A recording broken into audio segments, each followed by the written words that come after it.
Il faut que tu prophétises encore sur un grand nombre de peuples et de nations et de langues et de rois.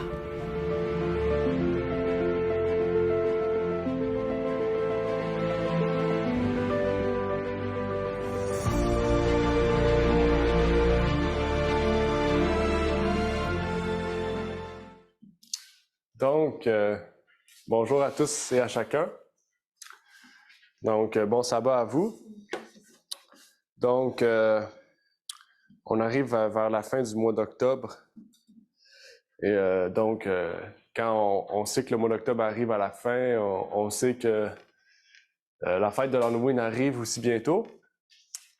Et on sait pour nous que c'est... personnellement, on ne fait pas cette fête, mais il y a un message derrière cette fête qui est assez puissant, qui peut nous affecter sans même le savoir. Et aujourd'hui, j'aimerais ça pouvoir partager avec vous sur ce sujet.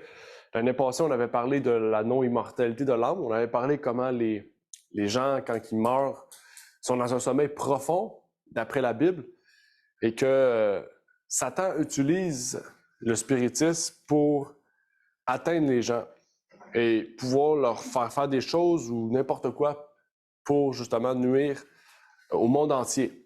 Et c'est la dernière grande, peut-être la grande bataille, le grand conflit final qui va se concentrer dans ces derniers jours, et c'est sur le spiritisme. Donc aujourd'hui, en parlant de l'Halloween, la fête des bonbons, est-ce qu'on n'y verrait pas plutôt une fête où on rencontre des démons? Les bonbons, si vous ne saviez pas, remplacent les sacrifices qui étaient faits dans le paganisme, qui étaient des sacrifices d'enfants, des sacrifices d'animaux. Aujourd'hui, au lieu de donner des offrandes à un dieu, eh bien, on donne des bonbons aux enfants.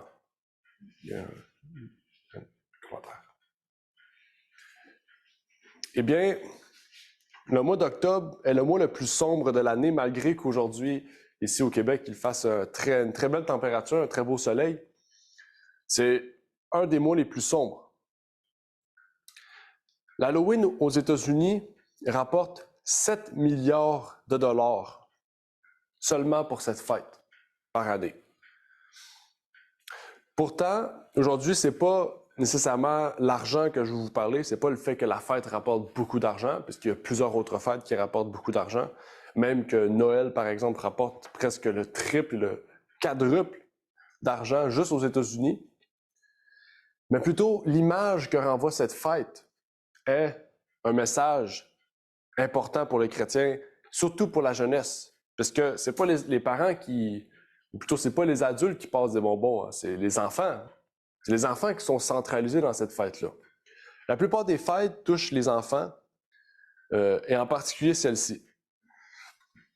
Selon Scott Humphrey, responsable du contrôle des risques des voyageurs aux États-Unis, il y a 17% de plus de demandes d'indemnisation liées à la criminalité le jour de l'Halloween.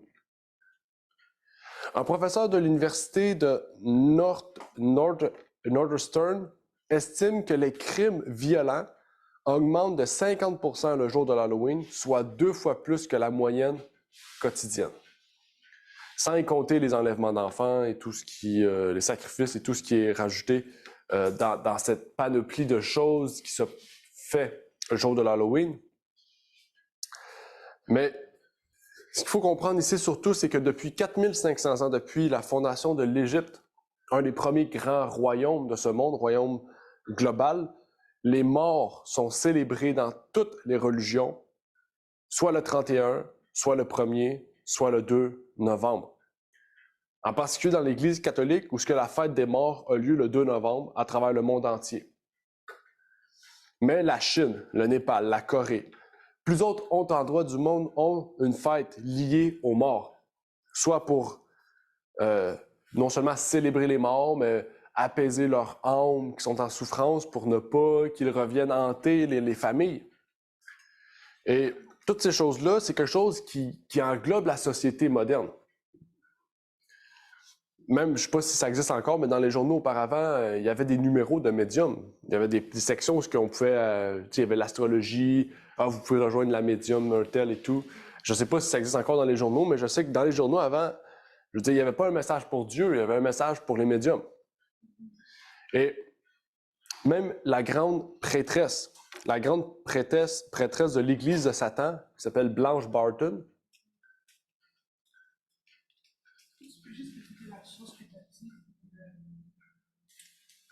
Ouais.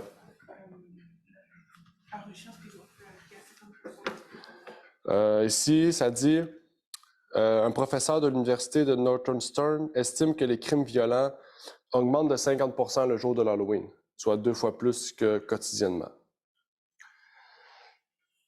La grande prêtresse de l'Église de Satan a dit en lien avec la fête de l'Halloween, Halloween donne même aux gens les plus ordinaires l'occasion de goûter à la méchanceté le temps de nuit. Donc, méchanceté, crime, c'est lié. Ils ont l'occasion de danser avec le diable. Je vois les satanistes du monde entier se réunir en petits groupes cette nuit et à l'Halloween dans 500 ans pour lever un verre aux hôtes infernaux. Bien que l'Halloween se présente comme une fête enfantine, c'est une affaire sérieuse dans le monde occulte. La sorcellerie, le Wicca, le satanisme et le paganisme croient que la nuit de l'Halloween, les démons et les esprits sont libérés. Et c'est pour ça qu'on met des citrouilles devant les maisons. Vous savez, les citrouilles, traditionnellement, les citrouilles, c'est pour éloigner les mauvais esprits. Ça faisait peur aux esprits. Okay? Ils accomplissent leurs rituels les plus hideux au jour de l'Halloween. Et les plus puissants aussi, les nuits de l'Halloween. Notre texte du jour se trouve dans Deutéronome 18, 9 à 14, qui nous dit « Quand tu seras entré au pays que l'Éternel ton Dieu te donne, tu n'en prendras point à imiter les abominations de ces nations-là.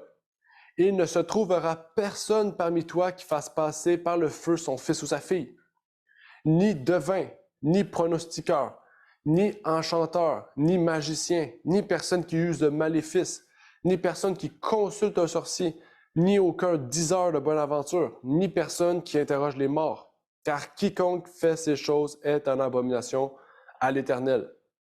Et c'est à cause de ces abominations que l'Éternel, ton Dieu, chasse ces nations devant toi. Tu seras intègre à l'égard de l'Éternel, ton Dieu, car ces nations que tu vas déposséder écoutent les pronostiqueurs et les devins, mais pour toi, l'Éternel, ton Dieu, ne t'a point permis d'agir ainsi. Amen. Dieu nous conseille, Dieu nous guide vers ce qui est bien pour nous, vers ce qui est aussi mal, nous éloigne de ce qui est mal, nous conseille d'aller au bien. Et dans ce texte du jour, on va aller en profondeur dans certains aspects importants de ce que nous pouvons lire ici, au travers de Deutéronome 18. Mais avant tout, j'aimerais faire une courte prière avec vous pour implorer la présence du Seigneur. Notre Père est aux cieux, j'aimerais te remercier pour ce moment que tu nous permets d'avoir, de pouvoir discuter de ce sujet avec cette nuit d'Halloween qui arrive bientôt, Seigneur, qui va, sans même le vouloir personnellement, va se passer devant nos yeux, avec toutes ces familles qui sortiront, ces satanistes qui sortiront, ces crimes aussi qui vont augmenter. Juste cette journée-là, que tu puisses protéger, Seigneur, les chrétiens fidèles, les familles qui ne font pas l'Halloween, qui voient qu'il y a quelque chose qui ne marche pas, qui ne veulent pas se retrouver au milieu de ces calamités-là et sans le vouloir vont être au milieu de ces choses, Seigneur, que tu puisses les protéger, leur apporter soutien, permettre que ce message puisse non seulement toucher chacune des personnes présentes, mais qu'elle puisse être un messager, Seigneur, vers ceux et celles qui voudront entendre parler de ces choses, Seigneur. C'est ma prière pour ces choses et je te prie donc pour chaque personne, Seigneur, au travers de cette journée de sabbat et de ce message, au nom de ton Fils Jésus-Christ. Amen.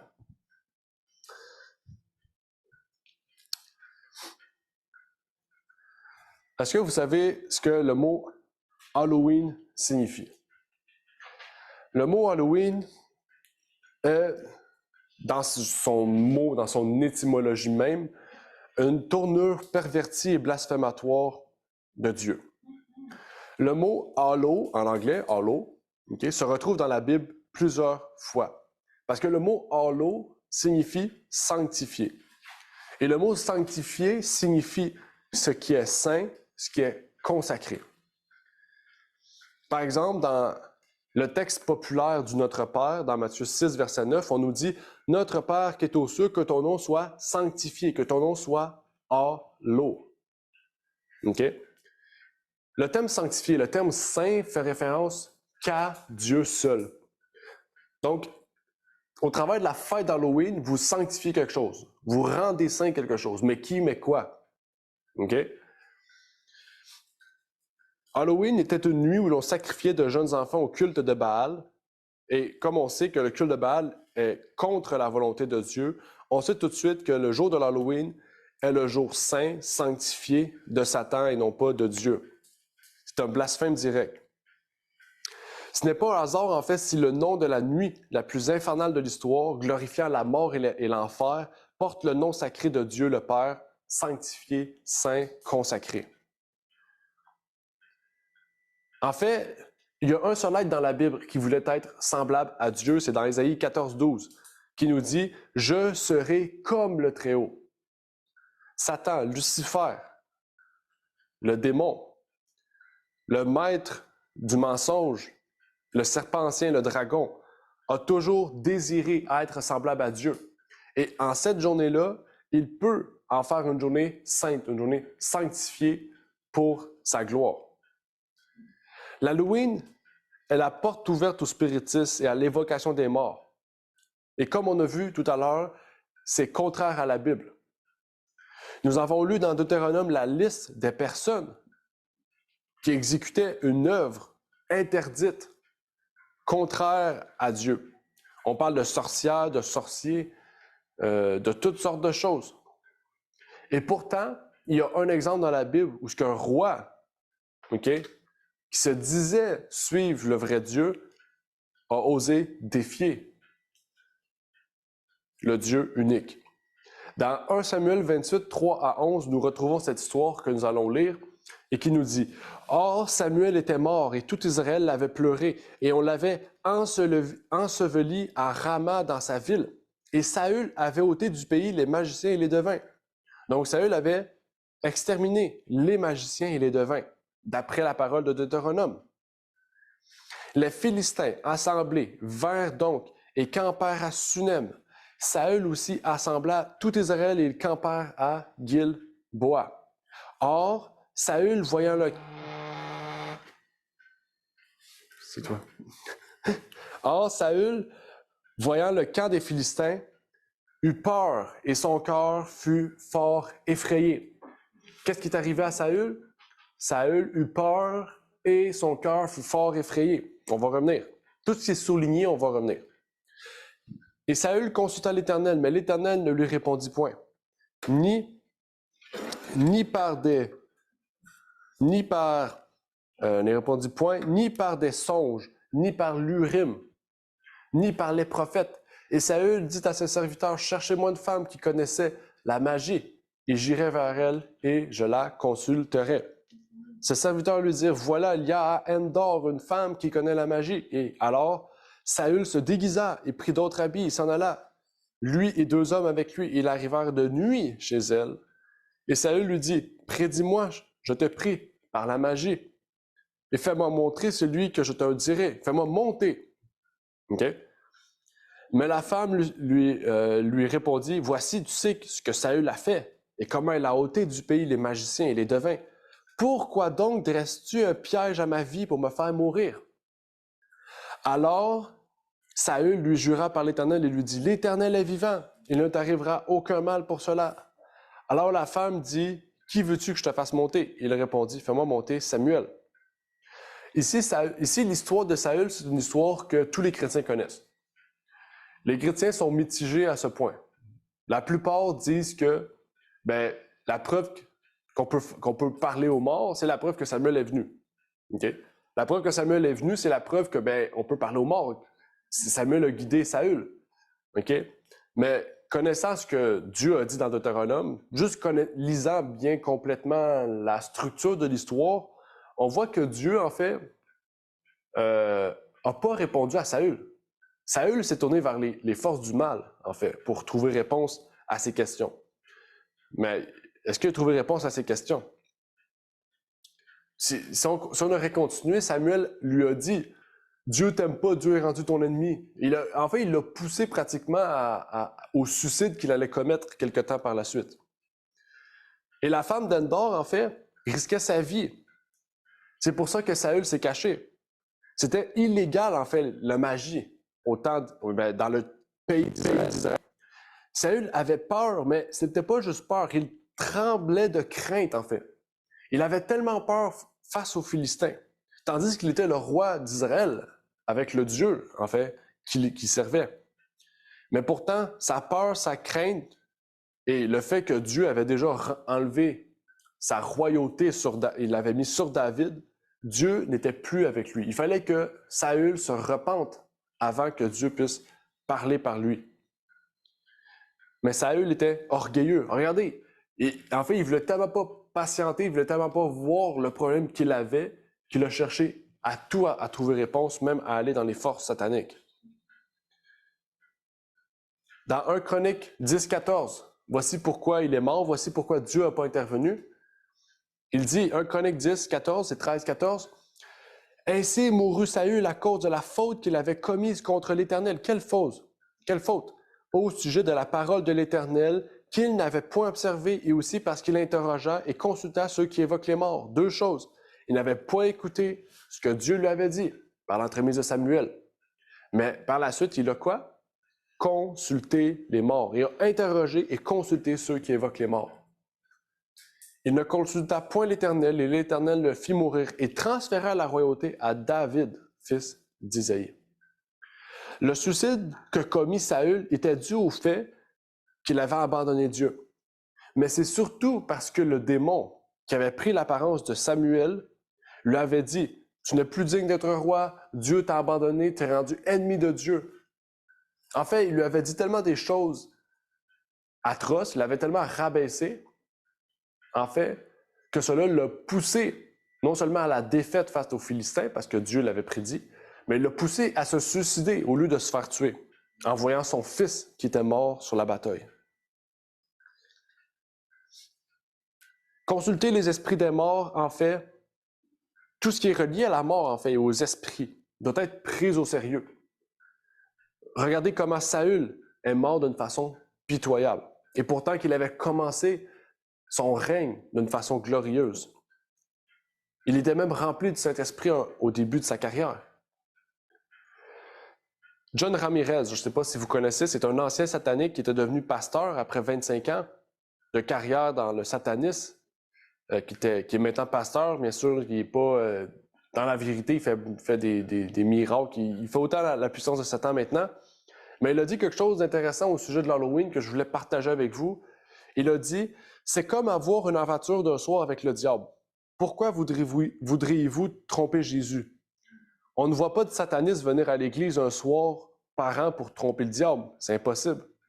Est-ce que les satanistes vont à l'église le jour de Noël? Non. Est-ce qu'ils vont à Pâques ils vont à l'église le jour de Pâques? Non. Ils vont même pas une seule journée par année à l'église. Et pourtant, une seule par année, les chrétiens font l'Halloween. On voit, il y a une absurdité et ça a toujours été on pourrait dire l'histoire de la vie du christianisme. L'histoire de la vie du christianisme. Quand le christianisme se mondanise, on ne voit plus la différence entre ce qui est sacré et ce qui est, je sais pas comment dire ça, impur ou ce qui est, en fait, impossible de pouvoir lier à l'Église. Et on est dans cet état-là vraiment drastiquement aujourd'hui. Là. À l'époque d'Israël, la loi de Moïse avait eu des conséquences graves face à ceux qui utilisaient des moyens venant de Satan pour faire son œuvre. Aujourd'hui, nous n'avons plus la condamnation de cette loi caduque, à savoir la loi de Moïse. Mais il faut savoir que consulter par ses voix, pensant que ça vient de Dieu, reste quelque chose qui fait partie des 10 commandements puisqu'il est contraire à Dieu. C'est consulter un autre Dieu. Dieu nous a dit, il y a plusieurs moyens de me consulter. Et aujourd'hui, il nous dit, il y a un moyen pour nous consulter, par la prière. Si tu veux me parler, viens prier à moi. Mais si tu vas voir un médium, si tu vas faire du Ouija ou faire n'importe quoi, du Wicca ou du satanisme, tu prends le livre de Satan, peu importe, pensant pouvoir me parler, mais en fait, tu n'observes plus le premier commandement. Ta condamnation n'est pas immédiate, comme la loi de Moïse le disait, mais au jour du jugement, tes œuvres vont te suivre. Cette même idéologie dans les décorations et les costumes dans l'Halloween font rage. Le but de l'Halloween est de nous lier le plus possible aux côtés des ténèbres. Est-ce que vous avez vu quelque chose de joyeux au travers de l'Halloween? Allez chez Walmart, allez chez Canadian Tire, chez Dollarama, peu importe où est-ce que vous achetez vos matériels d'Halloween ou si vous ne le faites pas, je ne sais pas. Allez partout, allez juste faire un tour si vous allez faire des commissions. Vous allez voir que l'Halloween fait référence aux ténèbres. Tout est sombre, tout est rouge, tout est noir, tout est gris, tout est mort, tout est satanique. Tout fait référence à un aspect de Satan. Quand on pense à l'Halloween, on pense aux sorcières, on pense aux Ouija, on pense aux démons, aux morts, à la peur, au surnaturel, aux fantômes, aux monstres, à la magie, aux sorts, aux malédictions, aux médiums, même à la lecture des paumes de la main, à la sorcellerie, aux potions magiques, à l'alchimie, peut-être même à l'œil qui voit tout. Des fois, on a des images de triangles d'œil, etc. Tout ce qui fait référence à Satan. Au mois d'octobre, est rendu viable, est rendu possible. Enfin, l'Halloween, c'est pas le fait que si vous faites l'Halloween, vous êtes possédé. Il ne faut pas aller dans l'exagération. Mais l'Halloween, en fait, rend et normalise l'occultisme. C'est ça qu'il faut comprendre. Ça rend normal pour dire, bon, ben, le satanisme, c'est normal. L'occultisme, c'est correct. Aujourd'hui, on dit qu'il y a de la magie blanche, de la magie noire. Quand on participe à ça, nous ne faisons pas seulement que ramasser des bonbons ou nous déguiser pour la joie des enfants, mais nous rendons possible que les démons puissent entrer dans notre vie. Vous ouvrez la porte à quelque chose, à une force beaucoup plus grande que ce qui est dit aujourd'hui dans les écoles ou dans les publications. Aujourd'hui, dans l'approche de cette fête, je vais vous partager certaines choses importantes. Je sais que la plupart des gens, quand il arrive le jour de l'Halloween, on parle des esprits, comment les esprits sont décrits dans la Bible, est-ce que c'est vrai que les esprits vivent après la mort et tout. On a l'habitude d'entendre ce message-là, puis pas que je suis tanné de parler de ce message-là, c'est un message très important et très crucial, surtout l'attaque du spiritisme qu'il y a aujourd'hui, mais je pense que, surtout au Québec du moins, si vous avez regardé les nouvelles, les conseils que les journaux disent, par exemple, qu'est-ce que vous pouvez faire à l'Halloween, en famille, entre amis. Lisez ces articles-là, vous allez voir, là, ils nous disent, faites de l'astrologie, jouez au Ouija, écoutez des films d'horreur. Ils nous disent plein de choses qui est pas seulement le fait de passer des bonbons, là, c'est le fait d'entrer directement avec l'occultisme, là. Tu sais, je veux dire, du Ouija ou toutes ces choses-là, c'est des activités principales recommandées par les journaux reconnus du Québec, du Canada ou ailleurs dans le monde, qui nous poussent directement à entrer en communication avec les forces maléfiques. Et aujourd'hui, je voulais me concentrer sur deux choses, puisque la jeunesse est principalement touchée. Quand je dis la jeunesse, c'est tous les âges jusqu'à 25 ans, peut-être 30. Tous ces âges-là sont, on pourrait dire, poussés vers deux activités aujourd'hui banales et qui pourtant portent l'empreinte des démons, à savoir le Ouija. Dans les journaux, vous allez voir, on en parle. Même qu'on en revend de plus en plus dans les Walmart et ailleurs. Mais aussi les films d'horreur. On va parler de ces deux aspects-là aujourd'hui. On va se concentrer sur ça, voir qu'est-ce qu'il y en est. Même voir une partielle de l'histoire, parce que même l'histoire, vraiment, nous révèle beaucoup de choses sur qu'est-ce qu'il y en est à son origine. On va commencer avec la planche de Ouija. Je ne sais pas si parmi vous, il y a des gens qui ont déjà joué à ça avant leur vie chrétienne, ou peut-être pendant leur vie chrétienne. À l'école? Ça va pas bien. Mais il y a beaucoup de personnes qui jouent à ça, beaucoup de personnes qui ont ça. Moi, j'ai un de mes amis, sa mère a une planche Ouija depuis 1975, OK? Une planche originelle, OK? Elle a un background, OK? Ouais, donc plus c'est vieux, plus qu'il regorge on ne sait pas ce qui est arrivé avec, mais exactement. Aujourd'hui, on n'a pas besoin directement d'une planche, OK? On peut prendre une feuille, écrire des lettres, puis prendre un verre, puis ça peut marcher, OK? Mais c'est quoi l'origine de ça? C'est quoi l'origine de ce mot, de cet objet? OK? Pour dire au point qu'aujourd'hui, les scientifiques disent qu'on appelle ça, j'oublie le nom exact, mais qu'on dise que votre cerveau émet des micro-mouvements qui fait que le verre bouge sans que vous le remarquez. Pour eux, c'est ça. Il n'y a pas rien de maléfique dans la Ouija. Pourtant, en 1886, il y a un monsieur du nom de Elijah Bond qui crée cette planche pour parler avec les esprits. Lui, il s'est levé un matin, il s'est dit, je vais créer quelque chose pour rentrer en contact avec les esprits. Lui a décidé de faire ça parce que le spiritualisme, qui allait devenir un sous-mouvement par la suite, appelé le spiritisme, prenait beaucoup d'ampleur aux États-Unis dans les années 80. Par exemple, avec les Sœurs Fox. Pour ceux qui ne connaissent pas les Sœurs Fox, ils faisaient des shows de magie publique aux États-Unis. C'était considéré presque comme illégal aux États-Unis à cette époque. Et ça prenait beaucoup d'ampleur. Surtout en France, avec Allan Kardec, qui a écrit un livre sur le spiritualisme, comment entrer en contact avec les morts en France, qui a fait le tour du monde, qui s'est traduit en des dizaines de langues, et qui est aujourd'hui un livre de référence pour les occulteurs, ou occultistes, ou peu importe le nom que vous y donnez. Mais le mot Ouija, ça vient de où? C'est quoi ce nom-là? C'est quoi la signification de juste le nom Ouija? Okay? Parce que Ouija, aujourd'hui, c'est comme un nom, comme ça, on disait Kleenex. Kleenex, on sait que c'est un mouchoir, mais on dit Kleenex parce que c'est devenu le nom de référence. Pourquoi ça en est ainsi pour ça? Ici, ça nous dit, comme Band-Aid ou Kleenex, le nom de la marque Ouija est aujourd'hui généralement utilisé pour toutes les tables parlantes. Mais le nom a été inventé par Helen Peters, une médium, qui utilisait la planche avec son beau-frère Elijah Bond un soir de 1890 à Baltimore. Lorsqu'elle a demandé comment elle devait l'appeler, donc elle a demandé ça à la planche, la planchette a appelé Ouija, ce qui, selon la planche, signifiait « bonne chance ». Bonne chance à quoi? OK? Donc là, c'est une médium qui prend la planche que son beau-frère a créée. Elle joue, elle lui demande « c'est quoi ton nom? » La planche lui dit Ouija, elle lui dit « bonne chance ». Déjà, une médium, on vient de voir que les médiums sont quoi? Proscrits par Dieu. Donc déjà, il y a quelque chose de maléfique. Mais en plus, la planche lui a appelé Ouija, qui signifie bonne chance. Bonne chance à quoi? Bonne chance à mourir, à être possédé, bonne chance à ce qu'il t'arrive quelque chose de bizarre. Hein? Puis bonne chance, souvent on dit la chance. On ne sait pas, hein? La chance c'est positif comme négatif. On ne sait pas ce que la planche va lui dire. Puis il y a beaucoup d'expériences. J'ai lu un livre récemment qui s'appelle l'Occultisme, l'ABC de l'occultisme, qui est un pasteur protestant qui a fait le tour du monde dans le christianisme et qui a vu des histoires. Puis lui, il a dit que même quelqu'un qui a demandé qui es-tu? Puis la planche Ouija lui a dit un ange. Puis la personne lui a dit OK, mais quel ange? Puis il lui a dit Lucifer. La planche lui a dit ça. Ça, c'est dans les années 80. Ce pasteur-là était venu au Canada, c'était au Québec, justement, ça s'est passé dans les années 80.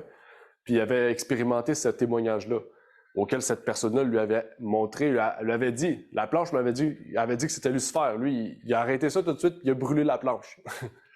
Puis après ça, il n'y a plus rien eu, ce qui en est suivi. Mais du moins, on connaît l'origine. Le mot Ouija signifie bonne chance.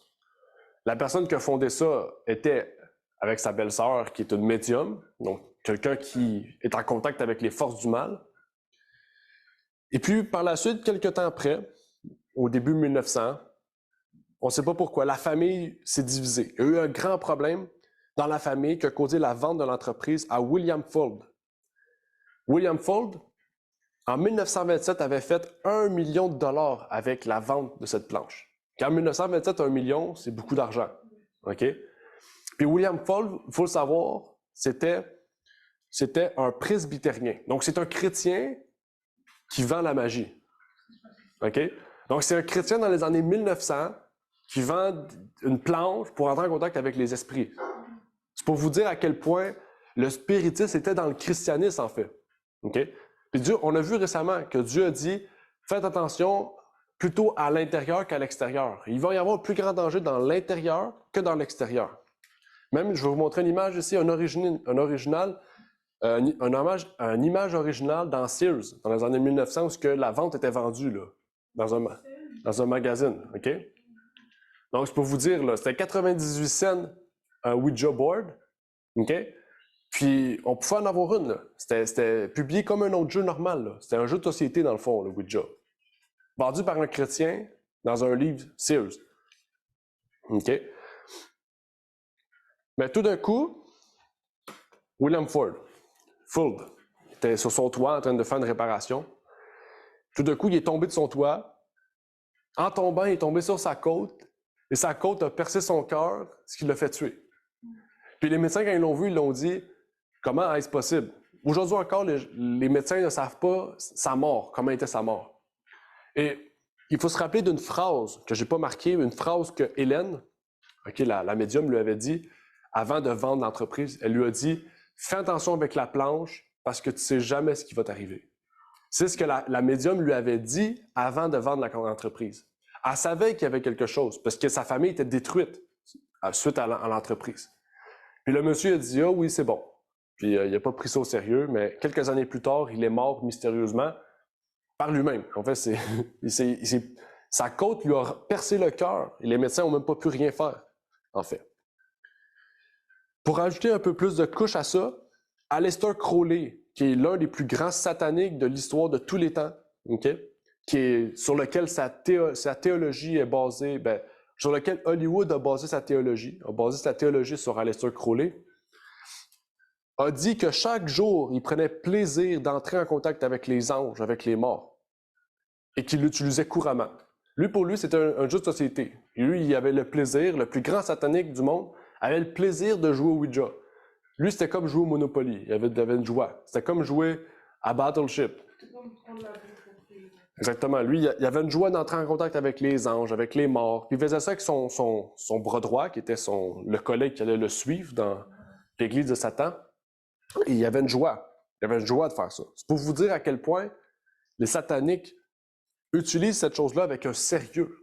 Et pourtant, les gens du monde, les païens, l'utilisent avec une moquerie. Et pourtant, le mot Ouija, ça veut dire bonne chance. Hein? Aujourd'hui, depuis 2014, depuis le film, parce qu'il y a un film qui est sorti en 2014, il y a une suite, le jeu a repris une remontée drastique de popularité. Il y a eu plus de 10 millions de ventes seulement en 2014 du Ouija, pour un total de 25 millions d'exemplaires depuis sa création. Ce jeu a été par la suite racheté, depuis la mort de Fuld, a été racheté par Parker Brothers. Et Parker Brothers, si vous ne le saviez pas, c'est le nom avant que ça s'appelle Hasbro. Vous connaissez Hasbro? Hasbro, c'est le publicateur des Transformers, des G.I. Joe, des Barbie. Pas des Barbie, mais je pense que c'est des Barbie. Du moins, c'est un producteur de tous les jeux de société de la jeunesse. 80% des jeux de société, des activités de la jeunesse aujourd'hui, des jouets, c'est produit par Hasbro. Okay? Et lui a racheté le jeu Ouija, il l'a publié. Il le publie encore, là. Regardez, j'ai fait une recherche sur Amazon, Ouija, ça existe encore, OK? C'est écrit en bas, Hasbro, OK? En bas à droite. Mais ça, Hasbro, c'est un producteur de jeux pour enfants. OK? Une activité. C'est écrit 8 ans et plus, je pense, dans le coin à gauche, ou 7 ans. C'est pour vous dire, là, il publie ça comme un jeu normal. Puis sur le site d'Hasbro, ça a été retiré. Je ne sais pas pourquoi. Il était là, puis finalement, il n'est plus là. Mais c'est pour vous dire que c'est un jeu qui était populaire, qui est encore populaire aujourd'hui. Mais ce qui est encore plus fascinant dans cela, c'est que sur la planchette, sur la boîte du Ouija, comme vous voyez à l'écran, c'est écrit de Mystifying Oracle. Qu'est-ce que ça veut dire de Mystifying Oracle?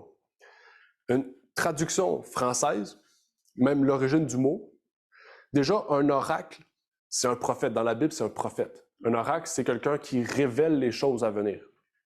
Mais mystifying, ça veut dire trompeur. Ça veut dire le prophète trompeur. Ça veut dire que quand vous jouez au Ouija, vous allez être trompé. C'est clairement, c'est très bien écrit. C'est poètement écrit sur le Ouija, c'est ça que ça veut dire. Okay? Le prophète trompeur ou l'oracle trompeur. Et la seule personne dans la Bible qu'on décrit comme le prophète trompeur, comme la personne qui est trompeur, mensonger, c'est Satan. Dans Apocalypse 12, 7 à 9, on nous dit « Alors il y eut un combat dans le ciel, Michel et ses anges combattaient contre le dragon, et le dragon combattait avec ses anges.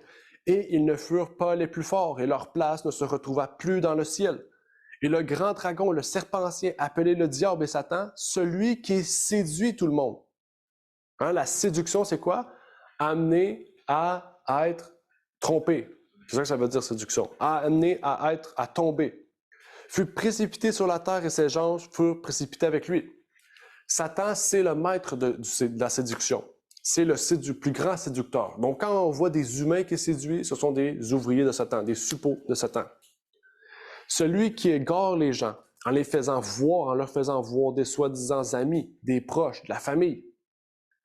Et on nous dit des oracles. Donc, ces gens vont nous annoncer des choses à venir qui vont peut-être, oui, nous arriver, mais qui vont nous arriver parce que vous le savez, en fait. Que vous le sachiez ou non, mentalement, vous allez être poussé vers ça. Ou Satan même va vous contrôler votre vie pour que vous alliez vers ça. Un oracle est un prophète, une personne annonçant les choses à venir. Par des centaines de personnes, de faux systèmes religieux, Satan a fait cette œuvre de tromperie. Dans Matthieu 24, verset 24, Christ nous dit « Car Christ et de faux prophètes s'élèveront et feront de grands signes et des prodiges. » Donc, ils vont faire des choses qui vont arriver, qui vont s'accomplir, pour séduire les élus même, si c'était possible. Les élus. Il y aura de faux oracles, allant de fausses visions, de fausses prophéties, de faux songes, pour séduire même, s'il était possible, ceux qui sont des élus, ceux qui ont été prédestinés d'une manière qui n'est pas directe à être sauvés. Dans le livre évangélisé, on peut y lire « Le temps est proche où les puissances trompeuses des agents sataniques entreront pleinement en action. D'un côté, il y a le Christ, à qui tout pouvoir a été donné dans le ciel et sur la terre. Amen. De l'autre, il y a Satan qui exerce en permanence, c'est pas juste une fois de temps en temps, non, permanence, son pouvoir de séduction pour égarer au moyen des puissants sophismes du spiritisme et ravir à Dieu la place qu'il devrait occuper dans l'esprit des humains. Par tous les moyens possibles, Satan veut rendre le spiritisme attractif pour que les gens s'intéressent à lui plutôt qu'à Dieu. C'est logique. Si Satan tourne toute l'attention sur lui, eh bien, il n'y a plus personne qui va parler de Dieu, il n'y a plus personne qui va croire en Dieu. Et Satan aura gagné. C'est ça son but, en fait, d'amener toutes les personnes, même les élus, à croire Satan plutôt que Dieu. Et ça nous mène aux films d'horreur. Les films d'horreur, c'est super populaire aujourd'hui. Il y a fut un temps où, surtout dans les années 90, 2000, les films d'horreur avaient été un autre attribut. Quand on prend les années 90, 2000, les films d'horreur, c'était pas des films qui étaient axés sur le satanisme directement. Souvent, on pense à Destination Finale, parce que c'est un film d'horreur, mais on parle, oui, de la mort, mais on parle pas de démons ou quoi que ce soit. On peut penser aux slashers. Les slashers, c'est comme Chucky, Halloween, tous ces films-là où il y a de la tuerie, mais on parle pas directement de satanisme. Je dis pas que c'est bien, c'est mal, c'est pas des bons films à voir, mais je pense que vous comprenez où ce que je veux vous emmener. C'est que depuis les années 2010, il y a une remontée drastique. Je pense à chaque année, il y a des dizaines et des dizaines de films qui sont axés directement sur l'occultisme. OK? Et Anton LaVey, qui est le fondateur de l'Église de Satan, a dit, OK? C'est lui, il y a un serpent dans ses mains, donc ça me donne un peu un élément de réponse. Le téléviseur ou hôtel familial satanique est devenu de plus en plus élaboré depuis le début des années 50. Passant du petit écran flou au énorme centre de divertissement, bon, comme un écran là, couvrant des murs entiers, comme le cinéma, des murs entiers avec plusieurs moniteurs de télévision. Ce qui a commencé comme un innocent répit de la vie quotidienne est devenu en soi un remplacement de la vie réelle pour des millions de personnes, une religion majeure des masses. La télévision est un médium. Allez voir la définition, c'est un médium. Okay? Un médium, c'est un moyen de communication. C'est ça que ça veut dire. Okay? Le cellulaire est un médium, l'ordinateur est un médium, la télévision est un médium. Tout ce qui conduit à un partage d'images, okay, est un médium. Okay? Une caméra, c'est pas un médium parce que c'est un capteur d'image, c'est pas un récepteur d'image, c'est pas la même chose. Mais tous ces moyens-là sont des moyens par lesquels Dieu ou Satan peut intervenir. C'est pour ça que je vous dis que la télévision en tant que telle, l'objet n'est pas mal en soi, mais ce qui est diffusé sur la télé, c'est ce qui va passer un message mauvais ou bon. Un médium. Aujourd'hui, je pense 100% de la télévision, okay, du câble, est accompli de violence, de satanisme, de sexualité ou de contrôle mental, je ne sais pas comment dire, de propagande. Okay? Le paranormal aussi est souvent exagéré. On y voit une utilisation du satanisme tellement poussée loin qu'on commence à se dire, ben, c'est absurde, c'est illogique. On prend par exemple l'exorcisme où on voit des têtes virées à l'envers, des personnes marcher au plafond comme Spider-Man. On se dit, ben, c'est pas réel, c'est pas quelque chose de vrai. On exagère le satanisme à un point où on le prend au ridicule. Okay? Parce que c'est beaucoup plus simple que ça, en fait, le satanisme, ou les possessions, etc. Et souvent, dans tous ces films d'horreur-là, on utilise toujours l'Église catholique. Okay? Conjuring, les deux personnages principaux de Conjuring, c'est des catholiques qui utilisent le crucifix, l'eau bénite et tous ces objets-là. Pourtant, c'est on appelle ça des démonistes, je ne sais pas comment on dit ça, c'est des chasseurs de démons. On a un terme scientifique à cette heure pour ça. Et on utilise toujours l'Église catholique. Puis vous pourrez fouiller, là, on n'utilise jamais l'Église protestante ou peu importe les Juifs. Même les Juifs, on l'utilise à titre de méchant souvent dans les livres, avec la Kabbale et toutes ces choses-là. Mais comme si, en fait, la plupart des gens qui vont voir ces films d'horreur-là sont pas chrétiens, mais le message qu'on transmet dans ce film-là, c'est que la religion sert qu'à chasser des démons. La religion sert est mise du côté du mal. Ou peut-être même, on voit aussi que le catholicisme, c'est ce qui sauve toujours les possessions. On a même sorti un film récemment, on l'appelle L'exorcisme du pape. C'est une histoire vraie à ce qui paraît, parce que c'est un grand chasseur de démons dans l'histoire de l'Église catholique. Puis on est rendu déjà au deuxième film. Donc, je peux vous dire, on est vraiment centralisé sur cet aspect-là. Okay? Il y aurait plusieurs autres choses. Il y a un film, une série que j'ai oubliée, qui s'appelle The Preacher, exactement. The Preacher, c'est un prêtre qui n'a pas de vie, qui boit de la bière, de l'alcool et tout. Puis à un moment donné, il devient le plus grand chasseur de démons de sa contrée.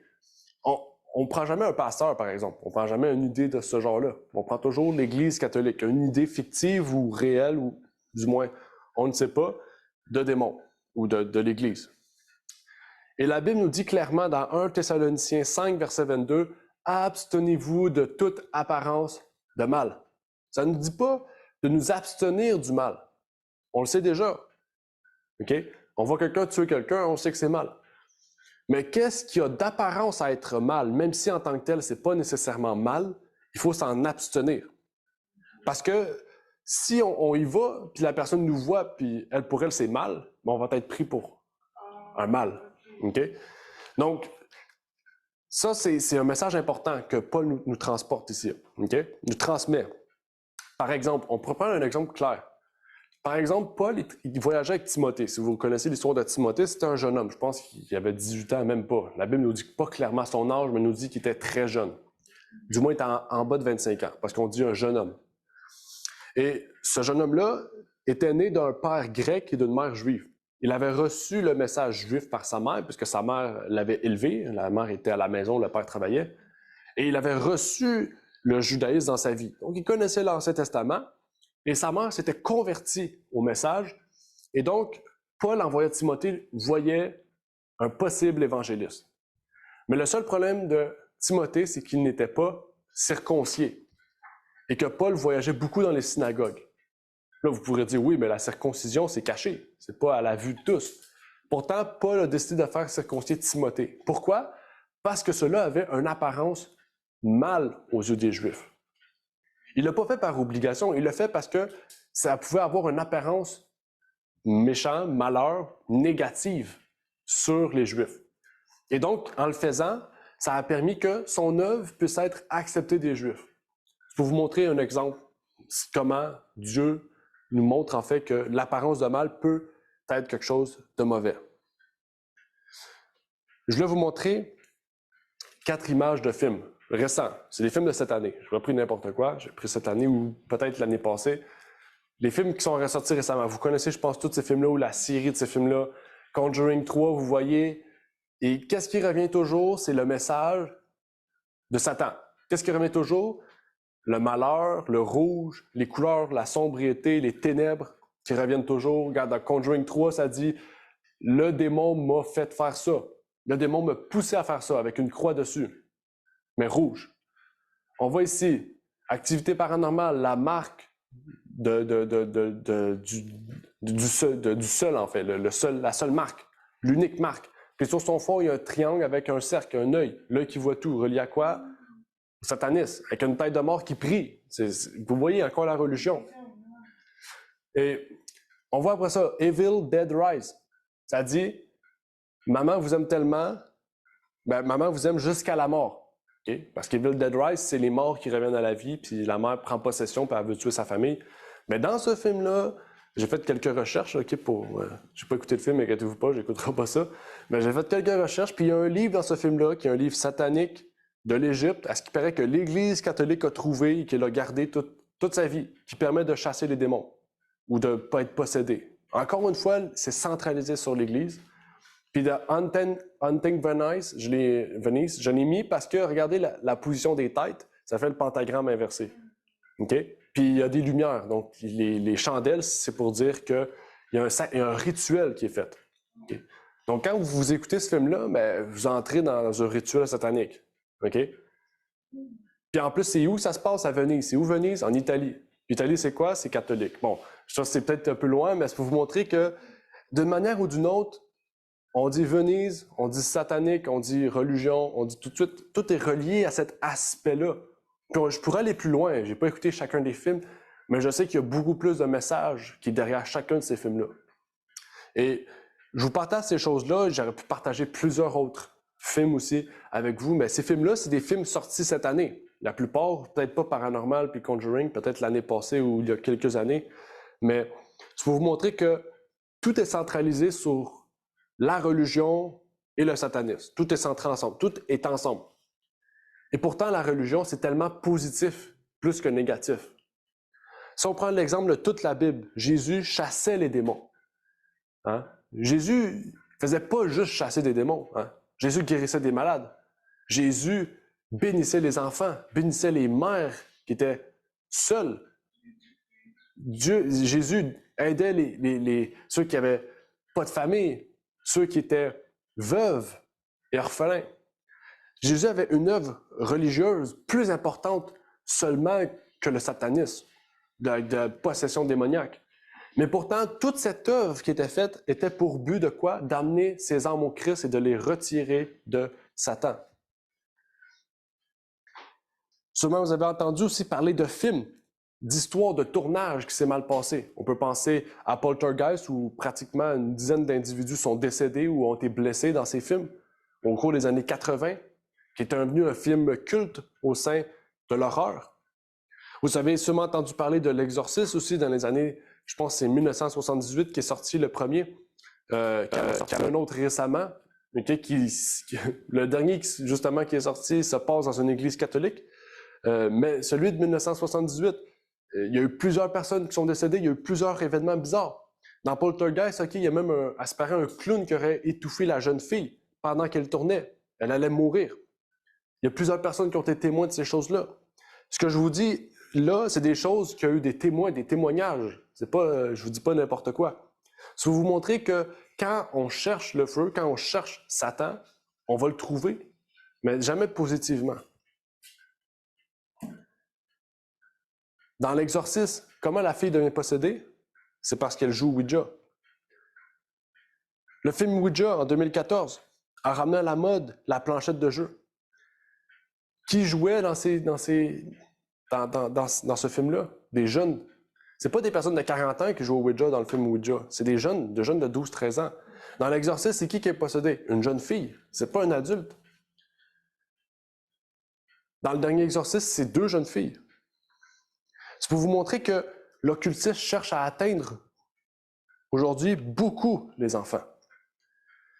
Vous savez, en 2014, qui a acheté le plus les Ouija? Les groupes d'âge entre 12 et 18 ans. Les enfants, la jeunesse, ont un rôle primordial. Parce que L'Halloween rouvre la porte, mais après ça, on veut aller plus loin. On veut découvrir, on veut apprendre. Et on rouvre la porte aux démons en faisant cela. Aujourd'hui, il y a plus de 90 types d'occultisme. Partant, par exemple, du yoga jusqu'au satanisme directement. Partant de ceux qui lisent la paume de la main, de l'alchimie, jusqu'au pire. Il faut savoir qu'on est regorgé d'un monde de ténèbres. Il y a plusieurs portes qui nous ouvrent au monde des ténèbres, mais il y a une seule porte qui nous ouvre à la lumière, et c'est Jésus-Christ. Jésus-Christ est la seule porte d'ouverture et de sortie, d'ouverture vers la force, les forces du ciel, et la porte de sortie vers la force des ténèbres. Et ça devrait être une joie de savoir qu'il n'y a pas 10 moyens d'aller vers Jésus. Il n'y a qu'un seul moyen. Je veux dire, il n'y a pas 10 moyens d'aller au ciel. Il y a un seul moyen. Mais il y a beaucoup de moyens de pouvoir nous perdre. Et ça, c'est une joie et une déception. Dans le sens, c'est une déception parce que aujourd'hui, il y a tellement d'erreurs que c'est difficile de trouver la vérité. Mais c'est une joie parce que quand on a trouvé la vérité, on sait repérer l'erreur puis guider les autres aussi vers la vérité. Donc ça, c'est une joie. Et dans Ésaïe 8, verset 19, on nous dit « Et si l'on vous dit, consultez les évocateurs d'esprit et les devins, ceux qui chuchotent et qui murmurent, dites, un peuple n'ira-t-il pas vers son Dieu? Quel est votre Dieu? Pour les vivants, s'adresse-t-il aux morts? » La question qu'Ésaïe pose au peuple, parce que le peuple est entouré de nations qui évoquaient les morts. Et ces nations leur disaient, « Ben là, arrête de prier, viens jouer au Ouija, arrête de prier. » Ben peut-être pas, il disait peut-être pas ça parce que Ouija n'existait pas, mais arrête de prier, viens avec nous adorer, invoquer les morts, on va aller parler à ton père, on va aller parler avec ta mère, avec ton ami. Ce que les prêtres disent quand une personne décède. Mais qu'est-ce que nous devons répondre? Un peuple, n'irai-je pas moi vers mon Dieu? Est-ce que Dieu parle aux vivants et pas aux morts? Dieu s'adresse-t-il pas aux vivants? Bien sûr. Pourquoi s'adresse-t-il aux morts s'ils sont morts? Qu'est-ce que Dieu a à faire avec les morts? Ils ne sont plus là pour intervenir. La même proverbe dit « Un chien vaut plus de valeur qu'un mort. » Parce qu'un chien est vivant, mais un mort, il est mort. C'est le proverbe qui dit ça. Un chien vivant vaut plus qu'un homme mort. Dans tous ces films, ces gens s'adressent aux morts. Il y a des livres aussi, des livres sataniques. Il y a même des livres qu'on lit, qu'on rouvre la porte à ces choses. Cette fête est centrée sur l'idée d'entrer en contact avec les morts, par les films que les nouvelles nous encouragent, par le Ouija que les nouvelles nous encouragent, par les cartes de tarot aussi, que les nouvelles nous encouragent. Je vois beaucoup de personnes dans mes amis qui jouent à ça, les cartes de tarot. C'est de plus en plus populaire. Les cartes de tarot, c'est des cartes avec des images où on dit malheur, joie, puis là, ça dit notre avenir dans un sens. Là. Mais Dieu nous dit, n'allez pas vers ces choses, venez à moi. Vous avez besoin d'aide, vous avez besoin de soutien. C'est pas les démons, c'est pas les morts qui sont les démons qui vont vous répondre. C'est pas une médium qui va vous répondre. C'est seulement moi qui pourra vous répondre. Ça nous mène vers la conclusion, parce que dans le Proverbe 22, verset 6, il y a un avertissement pour les parents, pour les jeunes parents, ou les parents plus âgés, ou les grands-parents. Instruisez le jeune enfant selon la voie qu'il doit suivre. Lors même qu'il sera devenu vieux, il ne s'en éloignera point. Si nous instruisons la jeunesse dans cette idée de la fête des bonbons, nous risquons plus tard aussi, de les entraîner en grandissant dans la fête des démons. Comme je l'ai dit tout à l'heure, qui a été attiré le plus vers le film Ouija en 2014? Tout le monde. Mais qu'est-ce qu'il y a eu comme résultat suite à la vente de ces planches? Des jeunes entre 12 et 18 ans qui ont acheté ces planches. Ce pas des personnes de 60 ans, c'est des personnes entre 13 et 18 ans qui veulent expérimenter cela suite à ce film. Et c'est fou parce que ce film montre une possession en direct. Et ces gens se disent, moi aussi je veux subir ça. Et dans le film, il se moque de ça. Mais la vérité est qu'on ne joue pas avec les forces du bien ou du mal. Il y a un sérieux qui doit y avoir. Satan se prépare depuis longtemps à son ultime effort pour tromper le monde. Peu à peu, il a préparé la voie à son chef-d'œuvre. C'est quoi le chef-d'œuvre? Un chef-d'œuvre, c'est le résultat d'une pièce, la pièce maîtresse de tout ce qu'il a fait. Un peu comme Michel-Ange avec ses peintures, il y a un chef-d'œuvre qui est fait. Ça dit, son chef-d'œuvre de tromperie en développant le spiritisme, le chef-d'œuvre de Satan, c'est le spiritisme, le résultat de toutes ses recherches, passant par la sorcellerie, le paganisme, l'Égypte, Babylone, grec. Son résultat de tout ça est le spiritisme qui, depuis les années 1800, avec les sœurs Fox, avec le Ouija, toutes ces choses-là, ont ouvert la porte aux forces du mal. Ça dit, il n'a pas encore atteint le plein accomplissement de ses desseins, mais il y parviendra dans le dernier reste du temps. À l'exception de ceux qui sont gardés par la puissance de Dieu. Amen. Est-ce que vous voulez être gardés par la puissance de Dieu? Par la foi en sa parole? Mais ça dit que le monde entier sera emporté dans les rangs de cette illusion, mis à part ceux qui sont gardés par la puissance de Dieu et par la foi en sa parole. Mais pour avoir la foi en sa parole, nous devons étudier la parole.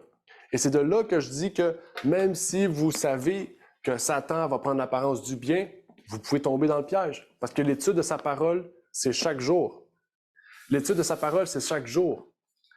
C'est pas une fois par semaine, une fois par année. OK? L'étude de la parole ne doit pas être faite à une fête particulière. Elle doit être faite chaque jour. Ce livre regorge non seulement de connaissances, mais regorge de moralité, regorge de protection contre les forces du mal, regorge de lumière pour notre famille, de lumière, d'obéissance à Dieu et envers nos parents, envers ceux aussi que nous aimons. Ce livre, je pense que tout le monde est témoin, Raphaël pour en parler, en tant que pasteur, les personnes plus âgées, comme Claude, qui ont étudié pendant des années la parole, peuvent dire que ce livre, qu'ils ont peut-être étudié pendant 30, 40 années, ils ne la comprennent pas complètement. Ils ne la connaissent même pas complètement. C'est un livre qui, à chaque jour, nous révèle de nouvelles choses. C'est pas pour rien que la Bible appelle le livre de vie. Le livre qui nous donne la vie. Il nous donne la vie sur terre, mais il nous donne la vie éternelle.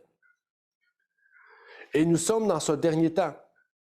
Le monde en est la preuve que nous vivons dans les derniers temps de ce chef-d'œuvre. Je m'en vais tout le temps pour dire le masterpiece de Satan. C'est le chef-d'œuvre de Satan. Oui, le masterpiece de Satan. La possession ne réside pas dans l'idée générale des films. C'est pas parce que vous allez écouter le film que vous serez possédé. Mais vous ouvrez la porte à beaucoup plus. Il faut savoir que la possession ne réside pas seulement dans tout ce que vous voyez dans les films, comme je vous ai dit tout à l'heure.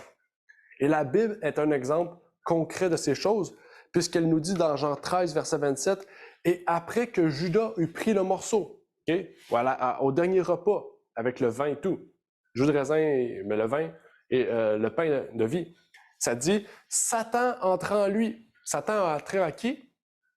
En Judas. Qui était Judas? Un des disciples de Jésus. Donc, c'est pas n'importe qui, là. C'est pas monsieur qui se promenait qui s'est dit « Ah, je vais prendre du pain et du vin avec Jésus, je sais pas c'est qui, mais il est populaire. » Non, c'est un de ses disciples. C'est un qui croyait en lui, qui a fait des miracles, qui a aidé des malades, qui a fait tout ce que Jésus lui avait dit. Puis Jésus le savait, il a dit « Fais au plus tôt ce que tu as à faire. » Il a dit, il s'est retourné vers Judas, il a vu que Judas avait pris le morceau, il a vu que Judas était devenu possédé. Jésus a dit, « Ah, va-t'en, fais ce que tu as à faire, puis la prophétie va s'accomplir. » C'est ça qui devait arriver. Hein? Mais ici, ce que je veux vous soulever, c'est que Judas, OK, un chrétien, qui avait fait toutes les œuvres, dans le sens, il aidait les malades, il aidait ceux qui étaient pauvres, il a peut-être même guéri des choses, des personnes, fait des miracles. Je ne sais pas, la Bible ne nous le dit pas, mais sûrement, puisqu'elle dit que les 12 disciples progressaient en termes de miracles. Il a fait toutes ces choses-là, toutes les œuvres. Pourtant, dans son cœur, au plus profond de lui, Satan avait une place. Satan avait la possibilité d'entrer en lui. Il y a d'autres textes qui nous disent ce que Judas avait. Judas avait des possessions. Il était possédé de l'avarice. Il y avait le démon de l'orgueil, le démon de l'avarice. Hein? Satan peut affecter notre caractère pour que nous soyons possédés. Ça veut dire qu'on peut être orgueilleux, peut-être dans notre vie, réussir à passer au travers de ces choses-là, mais que quelquefois Satan nous possède et que nous puissions être orgueilleux à un point où ça devient méchant. Comme Judas. Il était tellement avare et orgueilleux de l'argent que qu'est-ce qui lui est arrivé? Satan l'a poussé à tuer Jésus. Puis au lieu de se repentir, comme Saül, qu'est-ce qui est arrivé? Saül a eu peur. Saül a eu peur, oui, il a eu peur au point d'aller vers Satan et par la suite de se suicider face à sa réponse, la réponse du démon. Judas a fait la même chose. Il a commis un acte face à la possession. Au lieu de se repentir, il a craint le jugement au point de se dire « ben, je vais me tuer. Je ne peux pas rien faire d'autre. » Il s'est suicidé. C'est ce que Satan veut, perdre des âmes. Même ceux qui sont le plus proches de Christ peuvent être possédés. On voit que ce n'est pas seulement par nos œuvres, en fait, qu'on peut commettre la méchanceté. Par notre caractère, Satan peut entrer en nous. Et ceux qui se disent chrétiens peuvent être de ceux qui le trahiront. La Bible nous le dit. Hein? Judas était possédé par plusieurs démons, comme on a vu ici, mais dans la Bible, dans le reste des évangiles, on le voit aussi. Mais aujourd'hui, Dieu nous invite à ne pas prendre part aux œuvres du mal. Il nous invite à prendre part à celles qui nous permettront de ne pas avoir peur, de ne pas craindre les choses de la vie, de ne pas craindre les œuvres des ténèbres, mais plutôt à craindre celles de la lumière au point d'être obéissant à sa parole. Que Dieu vous bénisse. Amen. Donc, avant de terminer, j'aimerais prier avec vous. Par la suite, on va chanter le chant final. Notre Père qui est aux cieux, j'aimerais te prier, Seigneur, pour ces choses. J'aimerais te remercier pour ce message qui nous donne la lumière dans notre cœur, qui nous révèle les choses des ténèbres, Seigneur, les choses actuelles des ténèbres, avec cette fête qui arrive très bientôt. Puisses-tu nous permettre d'être des serviteurs de la lumière, d'être comme l'or, Seigneur, de refléter la lumière de ta parole en nous, que nous puissions partager ce message que nous avons reçu aujourd'hui avec ceux qui nous entourent, Seigneur, pour qu'ils puissent être avertis des forces des ténèbres, Seigneur, de les prendre au sérieux, que ces forces sont actives chaque jour, mais plus particulièrement en cette journée, au point qu'il y a plus de meurtres, plus d'enlèvements, plus de vols, plus de violence, en fait. Que tu puisses, Seigneur, mettre ta main bienveillante sur chacun de tes enfants, Seigneur, qui ont pris la décision de ne pas prendre part à cela, d'être ferme face à l'occultisme, d'être ferme face aux principes du monde, Seigneur, de leur donner la force, le courage, puisque peut-être on ne sait pas ce qui va arriver dans cette journée-là. Peut-être qu'il y a des personnes qui en veulent à leur vie, Seigneur, que tu puisses mettre tes anges autour d'eux, qu'ils campent autour d'eux, Seigneur, pour qu'ils puissent veiller sur eux, sur leur vie, et que tu puisses, Seigneur, les protéger, et qu'eux-mêmes puissent demander la puissance d'être protégés en tout temps par les forces des ténèbres, pour ne pas terminer comme Saül, ne pas terminer comme Judas, Seigneur. Nous ne voulons pas te trahir, nous ne voulons pas nous détourner du Dieu unique, Seigneur, mais nous voulons rester accrochés à toi. Puisses-tu nous bénir en ces termes, Seigneur, au nom de ton Fils Jésus-Christ. Amen. Amen. Merci d'avoir écouté cette vidéo. Si vous désirez rejoindre l'œuvre au Québec, veuillez nous contacter par email à asjh1889 de Terrebonne @gmail.com et via Facebook à @asjh1889 de Terrebonne. Merci à vous et que Dieu vous bénisse.